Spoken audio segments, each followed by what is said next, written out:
Ships break down. It happens. Anyone who has done a few cruises will understand that modern cruise ships are essentially floating cities powered by enormous engines, complex electrical systems, miles of pipework, and all the gadgets and gizmos that are needed to make it work. When something that complicated is sailing around the world for 365 days a year, occasionally something stops working. Most cruise passengers understand that. What passengers tend to struggle with is when things go wrong and the cruise line behaves as if nothing really went wrong at all. Because when that happens, a minor problem has a habit of becoming a much bigger problem. If you enjoy the kind of independent cruise coverage we produce here, please consider supporting what we do. You can subscribe to Sail Away magazine, where we explore stories like this in much more depth, or simply like and subscribe to the channel. Right, with that shameful plug out the way, let's talk about Britannia. Specifically, the New Year Caribbean sailing on the 26th of December 2025 to the 9th of January 2026, operated by P&O Cruises. Now, we have covered this story before, this is the video here,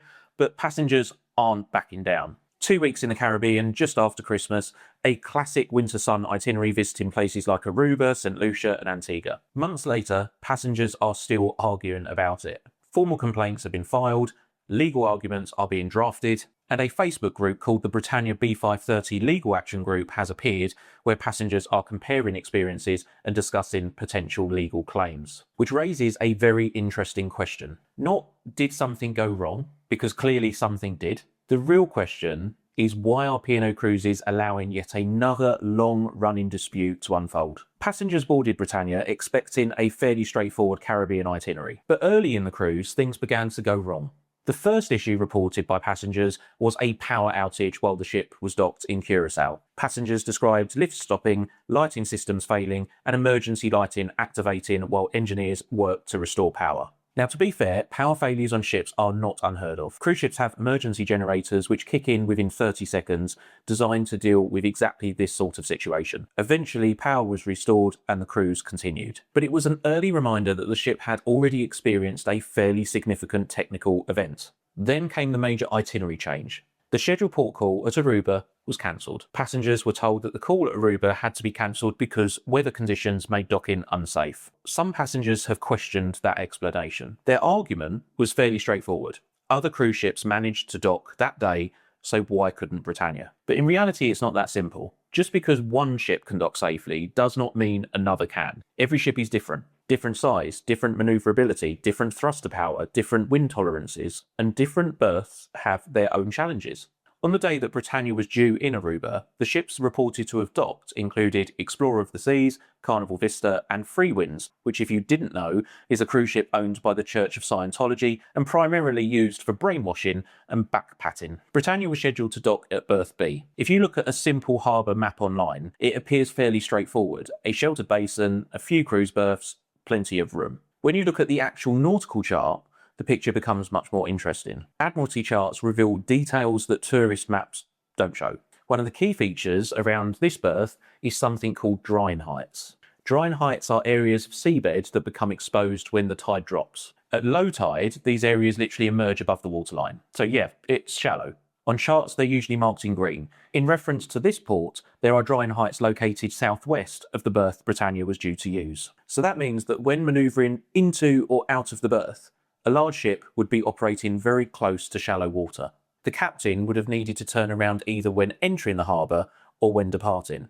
Turning a ship that size requires a lot of space. Britannia is about 330 metres long and 38.4 metres wide. The water depth at the berth is around 10 metres above chart datum. Britannia's draft, in other words the depth of the ship below the waterline, is about 8.3 metres. Now, there would almost certainly have been some tide on top of that, but even with tidal height added, you're still not talking about huge margins. At best, you might have a couple of metres of clearance under the keel. And that really matters, because ships behave very differently in shallow water. When the water becomes shallow relative to a ship's draft, the rudder becomes less effective and propellers lose efficiency. When the seabed is close beneath the propellers, the water becomes restricted and turbulent. This means that propellers generate less effective thrust. In simple terms, the ship becomes less responsive and less manoeuvrable. Suddenly, the manoeuvre looks far more complicated than just other ships docked, so why didn't we? A captain has to consider all of these factors. Wind speed and direction, turning room, nearby ships, water depth, underkeel clearance, and the vessel's own handling characteristics. Ultimately, there is only one person responsible for the safety of the ship. If the captain decides that the manoeuvre isn't safe, then cancelling the port is absolutely the correct decision. A captain prepared to perform a risky manoeuvre and grounding the ship shouldn't be in command in the first place. I don't think any of us want to sail on a ship that has a captain like that, that's prepared to take those risks. We've seen it before. Just a sail by salute, he said. If the Aruba cancellation had been the only disruption, passengers wouldn't have much of a case here. But it wasn't. A few days later, passengers were informed that the ship was experiencing technical issues affecting one of its engines. This meant that the vessel would need to divert to Barbados for repairs, meaning that calls to St. Lucia and Antigua were cancelled. Instead of continuing around the Caribbean, the ship spent extended time in Barbados while engineers worked on the problem. Eventually, a replacement port, Martinique, was added, but out of 8 planned port days, only 5 were ultimately delivered. Passengers spent 6 days in Barbados, 5 days at sea, and visited 5 ports instead of 8. Some passengers calculated that roughly 40% of the itinerary had been lost or substituted. Alongside the technical problems and itinerary disruption, passengers also began raising concerns about the onboard experience itself. Lots of reports circulating about dirty decks, dirty public areas, dirty cabins, declining food standards. There were others that described long queues for food and drinks, particularly during the additional sea days created by the itinerary changes. I mean, every cruise generates complaints. Food is subjective. What might be slop for one passenger could be a great dining experience to somebody else. Cleanliness complaints happen, and social media has a way of amplifying negative experiences. While some of the photos we've shown you look awful, I dare say that most people don't recognise those images. They had a much cleaner, tidier, well-maintained cabin. So it would be unfair to treat every individual complaint as evidence of a systemic failure. However, when multiple passengers describe similar experiences during the same cruise, those complaints become part of a broader picture. As the cruise continued, some passengers began speculating about the underlying cause of the technical problems. Some suggested the ship might have been operating with reduced engine capacity even before the cruise began. Others reported manufacturer engineers being flown in to assist with repairs, which somehow proves that a technical failure had occurred. And at this stage, it's important to draw a clear line. There is no publicly available evidence confirming those theories. I trained as a deck officer in the Merchant Navy, but what I know about engines could be written down on a postage stamp. They are specialist pieces of equipment, and there could be a whole range of reasons as to why these engineers are on board. I would love it if P&O could be more transparent as to what went wrong. For the sofa experts, let's not get carried away. We don't actually know what happened. So let's talk about compensation, or lack of it. After all, several key ports had been cancelled and the itinerary had changed dramatically. Initially, the answer from P&O Cruises was very simple. No.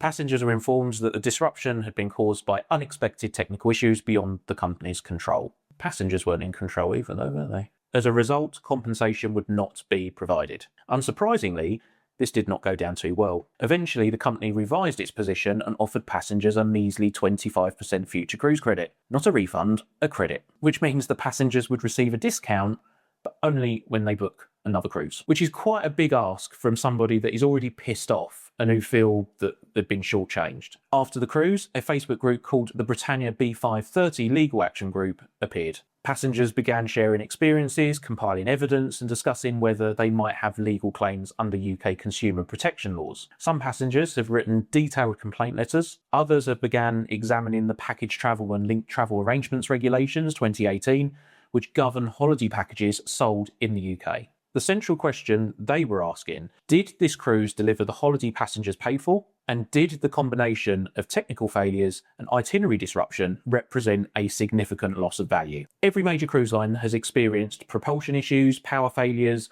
or itinerary changes at some point. What determines whether those situations become scandals is how the cruise line responds afterwards. Passengers are surprisingly forgiving when they feel a company is being honest and fair. But when passengers feel that their concerns are being dismissed, frustrations grow, groups form, stories spread, and what might have been a temporary disruption becomes something much, much bigger. And we've seen this before from P&O. They're very good at making the same mistakes over and over and over again. In my opinion, they have a cat-handed way of dealing with any form of criticism or complaint. When passengers began discussing compensation, many started comparing their situation with how other cruise lines have handled operational problems. And when you look across the industry, there are several examples where cruise lines have responded with direct refunds as well as future cruise credit in the last year. In September 2025, passengers sailing on Grand Princess experienced significant technical issues affecting cabins. Some passengers reported toilet system failures, while others experienced unusually high cabin temperatures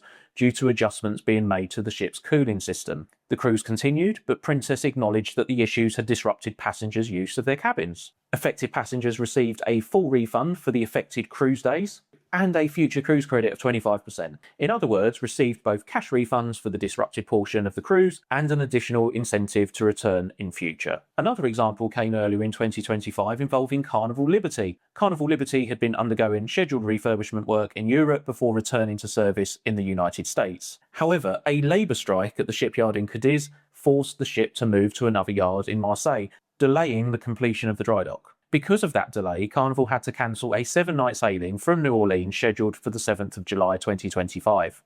Wait for it. Passengers booked on that cruise received a full refund of the cruise fare, refunds for all prepaid extras including drink packages, internet packages, gratuities and shore excursions, and a future cruise credit worth 100% of the cruise fare paid. They're basically given a free cruise. Now let's look at another example which makes this look even more generous. When P&O Cruises cancelled a sailing on Aurora following a refit in April 2025 on a bank holiday weekend, no less, passengers were informed less than 24 hours before departure that the cruise would not be going ahead. Some passengers weren't even contacted at all. Anyone that has ever prepared for a cruise, you will know that by that stage, people have already travelled to the port, booked hotels, arranged childcare, taken time off work. So what did P&O offer passengers in that situation? A full refund of the cruise fare, and an insulting 20% future cruise credit. It's an absolute disgrace. And then there's how celebrity handle things. In July 2025, Celebrity Beyond suffered propulsion problems during a Caribbean sailing. The issue reduced the ship's cruising speed, which meant that the itinerary had to be altered and the ship arrived back in Miami a day late. Because the next cruise scheduled to depart from Miami had to be delayed by 24 hours, and because Nassau had to be cancelled, what did Celebrity Cruises do? They refunded 1 day of the cruise fare. They refunded packages purchased for that day, including drinks and internet, and there was up to $250 per stateroom reimbursement for a hotel night in Miami because of the delayed arrival. In other words, passengers were refunded for the portion of the cruise that was disrupted and had their additional travel costs covered. Because the propulsion issue required further repairs, the next scheduled sailing on the 20th of July had to be cancelled completely. The passengers booked on that cruise got a full refund of the cruise fare, a future cruise credit worth 100% of the cruise fare, reimbursement for flight change fees up to $200 for domestic flights or $400 for international flights, and there was also hotel reimbursement up to $250 for passengers who needed overnight accommodation. In simple terms, passengers received their money back, a free cruise, and they were compensated for additional travel costs. So why do P&O seem to handle these sorts of situations so differently to other cruise lines, including Princess and Carnival, which are under the same umbrella? I'll tell you what I think it is. I think it's cultural. In my opinion, American passengers, generally speaking, do not tend to roll over when they believe they're being treated unfairly. Americans stand their ground. Not always right, but they stand their ground. If something goes wrong with a vacation in the United States, complaints escalate very quickly. Lawyers get involved, class actions appear, and companies know that the consequences of handling a situation badly can become extremely expensive extremely quickly. British passengers, on the other hand, sometimes have a reputation for being, well, a bit more forgiving. There's a certain national habit of saying, oh well, never mind, at least the sun's shining today. Oh, could be worse. And you do sometimes wonder whether companies quietly factor that cultural difference into their decision making. Because if you look at how some cruise line disruptions have been handled in the US market versus the UK market, I think that the contrast is striking. And in my opinion, passengers need to be more outspoken when cruise lines of any colour fall short of their promises. Passengers everywhere deserve to be treated fairly when a holiday or vacation goes wrong. These cruise lines only survive because of you. And when British passengers see that other cruise brands, sometimes even brands under the same corporate umbrella, respond to disruptions with more generosity, it inevitably raises questions, particularly about the decision-making behind the response. Because somewhere inside that company, someone is making a judgment. And in this situation, they've decided it's worth 25% of a future cruise. And for many, myself included, are starting to ask questions. And I really would like to know why other cruise lines within Carnival are able to offer US passengers stronger compensation than what's being offered to Brits when something goes wrong. Several passengers have now written extremely detailed complaint letters. Some run to dozens of pages. I've read them. They document the timeline of events, list every operational problem reported during the voyage, and request technical explanations from the cruise line. Why were onboard engineers unable to complete the repairs at sea? And why were passengers not provided with more detailed information during the cruise? Now, whether the cruise line is legally required to provide all of those answers is debatable. Why wouldn't you be fully transparent with your customers if there is nothing to hide? For some passengers, the way this situation has been handled feels remarkably like the Malef Aero scandal in 2023, when the Maltese airline was used to transport P&O cruise passengers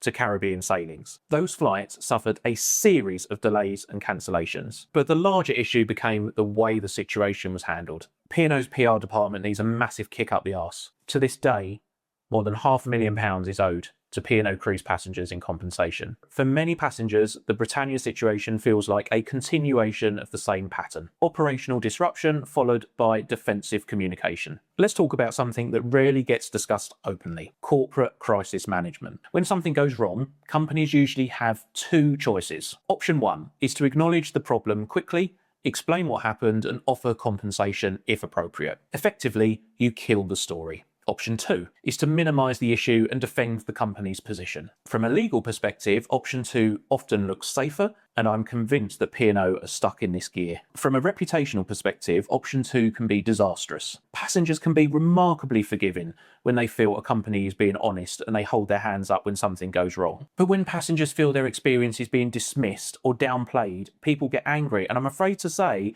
this happens again and again and again and again at P&O. And when you keep dismissing and ignoring customers that are angry and upset, they consider talking to legal counsel. What an utterly bizarre approach to take. Most passengers don't expect absolute perfection. Most people know that shit happens. A simple acknowledgement that a cruise didn't deliver the holiday passengers expected would go a long way. If P&O, after this cruise, said, "We're sorry, this cruise did not deliver the experience we wanted to provide," that ownership, that responsibility would go so far with most people. Instead, P&O continue to respond so defensively. They're literally tipping Miracle-Gro onto a story that people are already talking about. There is someone making these cack-handed decisions, and in my opinion, they're forever the wrong ones. But the Britannia B530 sailing also highlights something much bigger, because this story isn't really just about one cruise line or one cruise. It's about the lack of protection cruise passengers have in the United Kingdom. If your flight is delayed, cancelled, or you're denied boarding, there are clear rules that apply. Those rules are enforced by the UK Civil Aviation Authority. There are defined compensation frameworks, enforcement powers, and regulatory oversight. Airlines can't just do what they want because there are consequences. But when it comes to cruising, the situation is very different. If a cruise itinerary changes dramatically, if the ports are cancelled, if a ship develops technical problems, if a cruise is cancelled at short notice, passengers are often finding themselves with very limited legal remedies. Instead, disputes tend to rely on something much less reliable: goodwill. And goodwill only works when companies choose to exercise it. When they don't, passengers are left arguing over terms and conditions, interpreting consumer law, and trying to push complaints through internal customer service systems that can take months, sometimes years, to resolve. This isn't good enough, and it's something that we believe needs to change.